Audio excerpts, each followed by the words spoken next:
জামাত ইসলামীর কেন্দ্রীয় নায়েবে আমির, বাংলাদেশ ইসলামী ছাত্র শিবিরের সাবেক কেন্দ্রীয় সভাপতি জনাব ডাক্তার সৈয়দ আবদুল্লাহ মোহাম্মদ তাহের কোরআন তেলাওয়াতে লাহানে জলি করে বড় ধরনের প্রকাশ্য ভুল করে তীব্র সমালোচনার মুখে পড়েছেন। বিষয়টা নিয়ে সোশ্যাল মিডিয়ায় তোলপাড়। দর্শক, বিষয়টা অত্যন্ত সেন্সিটিভ, স্পর্শকতার। জামাতের মান সম্মান কিচ্ছু রাখলেন নাই ডাক্তার তাহের, ধুলোয় মিশিয়ে দিলেন। জামাতের ৮০-৮৫ বছরের একটা ঐতিহ্য, জামাত ইসলামীর বা শিবিরের ৮০-৮৫ বছর, ৪০-৪৫ বছরের শিবিরের কথা বললে এটা, আর জামাতের কথা বললে সেই ৪১ সাল থেকে একটা ইউনিক দিক, একটা স্পেশালিটি, সেটা খেয়ে দিলেন জনাব ডাক্তার সৈয়দ আবদুল্লাহ মোহাম্মদ তাহের। ধ্বংস করে দিলেন, নষ্ট করে দিলেন। কি সে স্পেশালিটি? জামাত ইসলামী মানে কি একটু বলেন তো? What is Jamaat Islami?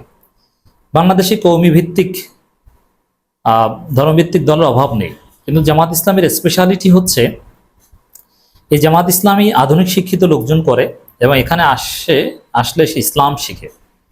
একজন আধুনিক শিক্ষিত লোকও প্রায় আলেম হয়ে ওঠে, একজন ট্র্যাডিশনাল আলেমের মতো হয়ে উঠে, প্রায় সমৃদ্ধ সিলেবাস আছে। শিবিরের সাথী হতে, জামাতের রোকন হতে সবচাইতে গুরুত্বপূর্ণ শর্ত হচ্ছে তার কোরআন তেলাওয়াত শুদ্ধ হতে হবে। বর্তমান সময়ে শিবিরের কেন্দ্রীয় নেতৃবৃন্দ আমাদেরকে যেটা বলেন যে ভাই, শিবিরের প্রতি তো এখন গণজোয়ার, কিন্তু মানোন্নয়নের ক্ষেত্রে আমরা সবচেয়ে বড় চ্যালেঞ্জের মুখোমুখি হই যে কোরআন তেলাওয়াত শুদ্ধ না। আর বিশেষ করে একটা সময় আমাদের দেশে বা উপমহাদেশে মক্তব ছিল, সব পরিবারের ছেলেমেয়েরা কোরআন তেলাওয়াত শিখতো, কিন্তু এখন মক্তব নেই। এই জন্য কোরআন তেলাওয়াত সহি শুদ্ধ করা খুব টাফ, এটা একটা চ্যালেঞ্জ।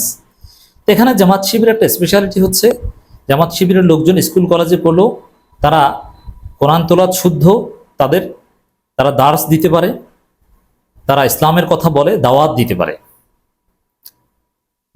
এটা জামাতের একজন কর্মীরও বিশেষ বৈশিষ্ট্য। 1941 সাল পর্যন্ত এই ইউনিক বৈশিষ্ট্য জামাত ধারণ করে আসছে, কিন্তু ডাক্তার তাহের মিডিয়ার সামনে কোরআন তেলাওয়াতে ভুল করে প্রমাণ করে দিলেন যে এখন জামাত সে আগের ট্র্যাকে নাই।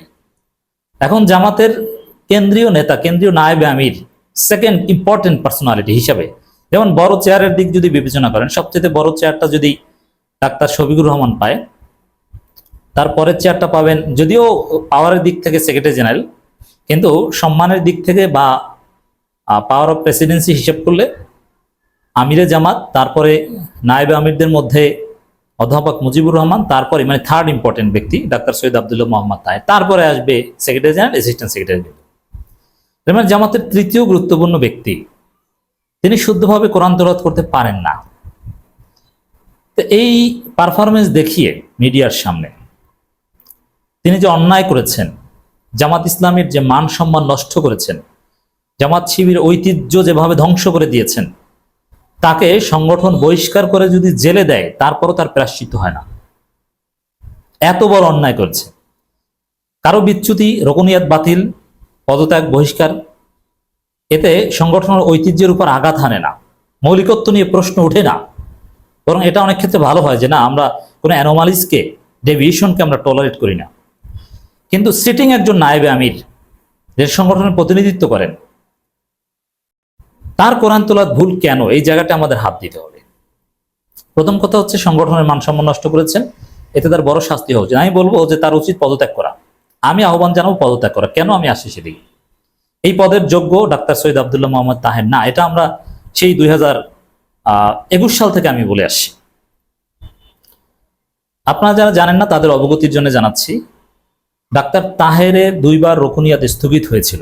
এর মানে তিনি অনেক আগে থেকে বিতর্কিত। তা জামাত ইসলামী শিবির একজন সাবেক কেন্দ্রীয় সভাপতির রুকনিয়াত শখের বশত অথবা কোনো সিন্ডিকেটের বশবর্তী হয়ে শিবিরের কোনো কেন্দ্রীয় সভাপতির রুকনিয়াত বাতিল করার মতো সিদ্ধান্ত কখনো নেবে না। এর মানে গুরুতর ডেভিয়েশন ছিল বলেই তার রুকনিয়াত বাতিল হয়েছিল। এটা একটা পয়েন্ট, এটা মনে রাখতে হবে যে রুকনিয়াত বাতিল এমনি এমনি হয়নি। ঠিক আছে, আবার তিনি এসেছেন, কিন্তু 2021 সালে তিনি একটা ঘটনা ঘটিয়েছিলেন, আমরা তখন তীব্র সমালোচনা করেছিলাম। জামাত ইসলামের ইতিহাসে যেই বেয়াদবি কেউ করতে পারেনি, এটা ডাক্তার তাহের করেছিলেন। কি?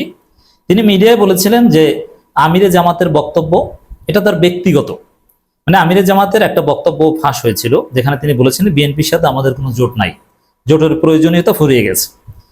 এই বক্তব্যের বিরুদ্ধে বক্তব্য দিয়েছিলেন ডাক্তার তাহের। তিনি বলেছিলেন যে এটা আমিরে জামাতের ব্যক্তিগত বক্তব্য। তখন আমরা বলেছিলাম যে জামাত ইসলামী এমন একটা সংগঠন, সেখানে আমিরে জামাত এটা একটা ইনস্টিটিউশন, এই পোস্ট এটা কখনো ব্যক্তিগত হয় না।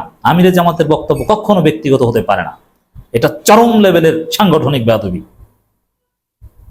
এর মানে তার সমস্যা কিন্তু আগে থেকে আছে।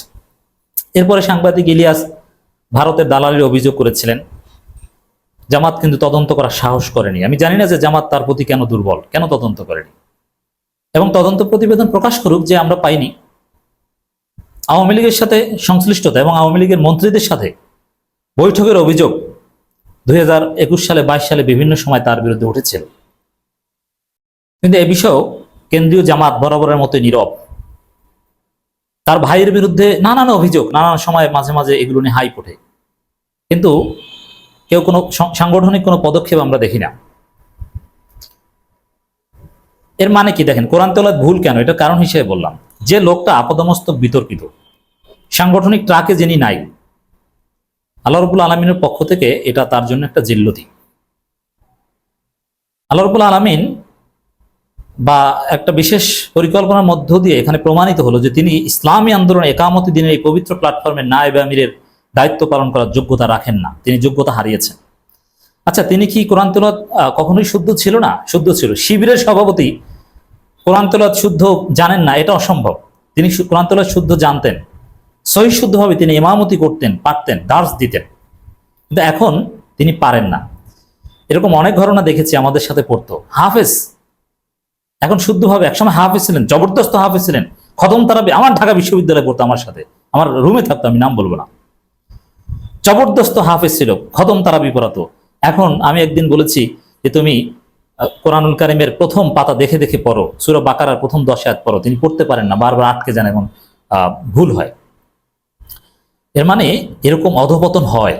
ডাক্তার তাহের পারতেন, শিখেছেন, কিন্তু তার অধপতন। অনেকে ভাবলেন যে তিনি ইংরেজি পারেন শুধু, তার ইংরেজিও শুদ্ধ হয় না ভাই, তার ইংরেজি শুনেছি, ওরা বাচ্চাদের মতো ইংরেজি, প্রোনাউন্সিয়েশন, অ্যাকসেন্ট, সিনট্যাক্স কিছুই শুদ্ধ হয় না।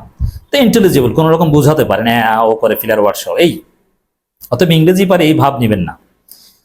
দ্বিতীয় হচ্ছে এই এমনিতে কোরআন তেলাওয়াত করতে গেলে যেগুলো কম তেলাওয়াত করা হয় বা যেগুলো বহুল প্রচলিত আয়াত না, সেগুলোতে ভুল করা একদিক, কিন্তু যে আয়াতটা তিনি ভুল করেছেন 4 জায়গায় ভুল করেছেন। এমনকি তিনি যখন তাউজ তাসমিয়া এবং আউযুবিল্লাহ বিসমিল্লাহ পড়েন সেটাও পুরোপুরি শুদ্ধ হয় না, আমি খেয়াল করেছি অনেক জায়গায়। সূরা আল ইসরা বা বনি ইসরাইলের 81 নম্বর আয়াত, এটা একটা মোস্ট পপুলার ভার্স, জামাত শিবিরের লোকজনের মুখে মুখে এটা জামাত শিবিরের লোকজন দার্স দেয়, এগুলো সবাই জানে, সবার একজন কর্মীর মুখস্থ, ওয়াকুল জাআল হক ওয়া যাকাল বাতিল ইন্নাল বাতিলা কানা যাহুকা।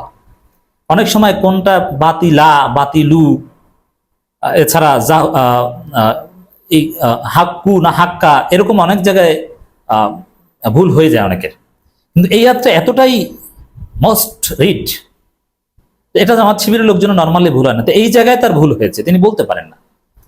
অনেকে আবার যুক্তি দেন যে মাইকের সামনে বলে বিব্রত হয়েছে, না না, এটা কিছু না, এটা তার ডেভিয়েশন। আমরা জানি, আমরা সব জানি, তাকে মাইকের পেছনে দেন, তিনি ভুল করবেন, শুদ্ধ না, তিনি নামাজ পড়াতে দেন, তিনি ঠিকভাবে পারবেন না ইমামতি করতে, তার ডেভিয়েশন হয়েছে। কেন এই ডেভিয়েশন হয়েছে? ইসলামী আন্দোলনের নেতা হওয়ার যোগ্যতা কেন হারিয়েছেন? তাকে জানাজা ইমামতি করতে দেন, তিনি পারবেন না। আচ্ছা, একটু দেখেন, শিবিরের এক সময় আমরা যখন দেখতাম যে শিবিরের সাথী, তার প্যান্ট যদি টাকনুগিরার নিচে পড়ে, শিবিরের অফিসের কাঁচি থাকতো, কেটে দিত। জামাত শিবির চেনার আলামত হচ্ছে তার ছোট ছোট দাড়ি থাকবে এবং তার প্যান্ট টাকনুগিরার উপরে থাকবে। টাকনুগিরার নিচে পড়া জায়েজ, এ বিষয়ে কিছু কিছু ওলামা ইকরামদের মত আছে, ঠিক আছে, উদ্দেশ্য যদি গর্ব অহংকার প্রদর্শন না হয় তাহলে সমস্যা নেই, বা নিচে যদি পড়ে যায় অসাবধানতা বশত সমস্যা নেই। কিন্তু জামাত ইসলামের ট্র্যাডিশন, জামাত নেতার বৈশিষ্ট্য হচ্ছে তার প্যান্ট টাকনুগিরের উপরে থাকবে। কিন্তু এই ডাক্তার তাহের এবং অ্যাডভোকেট মতিউর রহমান আকন, তাদের সবগুলো প্যান্ট দেখেন, আমি খেয়াল করি একটাও টাকনুগিরের উপরে না, সব টাকনুগিরে অনেক নিচে পড়ে যায়। তার মানে জামাত শিবিরের প্র্যাকটিস তাদের মধ্যে নাই। ডাক্তার তাহেরের প্যান্ট টাকনুগিরের কত নিচে চলে যায় একটু দেখেন না, ছবি আছে শত শত, নামাজের মধ্যেও। অথচ সহি হাদিস আছে রিয়াদুস সালেহিনে, অজু ভেঙে যায় প্যান্ট টাকনুগিরার নিচে গেলে, অজু ভেঙে যায়, সহি হাদিস। এটা জানে ডাক্তার তাহের? মানে অজু ভেঙে গেলে তো আপনার নামাজই হয় না। অথচ প্রতিনিয়ত তারা টাকনুগিরার নিচে প্যান্ট পরে ঘরেন, জামাতের নায়েবে আমির সেজেছে। এরকম লোক কখনো নায়েবে আমির পদে থাকার যোগ্যতা রাখে না, তাকে পদত্যাগ করা উচিত। আসলে এই জিল্লতিটা, এই যে অপমানটা, দেখেন এর চাইতে অপমান একজন ব্যক্তির জীবনে হতে পারে না, একজন ইসলামী আন্দোলনের কর্মীর জীবনে। যে কেন্দ্রীয় নেতা, তিনি একটা আয়াত শুদ্ধভাবে পড়তে পারেন না, যে আয়াত সবার মুখে মুখে। জাকির নায়েকের বিভিন্ন লেকচারে তো এটা জাকির নায়েক এই আয়াত দিয়ে শুরু করতেন, এটা তার একটা অভ্যাস ছিল। ওটা শুনতে শুনতেও মানুষের মুখস্থ হয়ে গিয়েছে।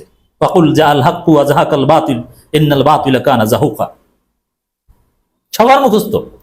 কিন্তু তিনি কেন ভুল করে এই অপমানের, এই জিল্লতির শিকার হলেন? এর কারণ হচ্ছে তিনি অনেক আগে ইসলামী আন্দোলনের স্পিরিট থেকে বের হয়ে গিয়েছেন, এই জন্য তার এই অপমান। তিনি এবি পার্টির মূল প্রতিষ্ঠাতা, তিনি জামাত ইসলামীকে একটা সিট পার্টি বানাতে চান। তার রাজনৈতিক দর্শন, ফিলোসফি, জামাতের স্ট্র্যাটেজি নিয়ে আপনি প্রশ্ন করেন সাংবাদিক হিসেবে, দেখবেন যে শুধু ওই কিভাবে 2-4টা সিট পাওয়া যায়, বিএনপির সাথে জোট করলে কি লাভ, এছাড়া কোনো কথা নেই। ইসলামী আন্দোলন, একামতি দিন, আল্লাহর জমিন, আল্লাহর দিন কায়েম, এগুলো নেই, এগুলো তার ডিসকোর্সে নেই, এগুলো হারিয়ে গেছে, একসময় ছিল। এবং এই এটিএম আজহারুল ইসলামের মামলার রায়ের প্রতিক্রিয়া জানাতে যে কেন এই জিল্লতির শিকার হলেন, এটার সাথে একটা কোরিলেশন আমি দেখাতে চাই। সেটা হচ্ছে, এই ডাক্তার তাহেররা চেয়েছিলেন এবি পার্টির সাথে মিলে, তিনি এবি পার্টির মূল প্রতিষ্ঠাতা ছিলেন, তিনি বাই চান্স সেখানে যাননি, আর যাতে ওদিকে না যান এই জন্য জামাত একটা পোস্ট দিয়ে রেখেছে তাকে, এটা আমরা জানি। যাই হোক, এই এটিএম আজহারুল ইসলামদের বাদ দিয়ে একটা জামাত ইসলামী বা সংস্কার করে, যে এই বিতর্কিত যুদ্ধাপরাধী, সেই ডয়েচে ভেলেতে খালেদ মহিউদ্দিনের সাথে সাক্ষাৎকারে দেখেছেন না, এর আকীদা কি 71 নিয়ে, এবি পার্টির আকীদা।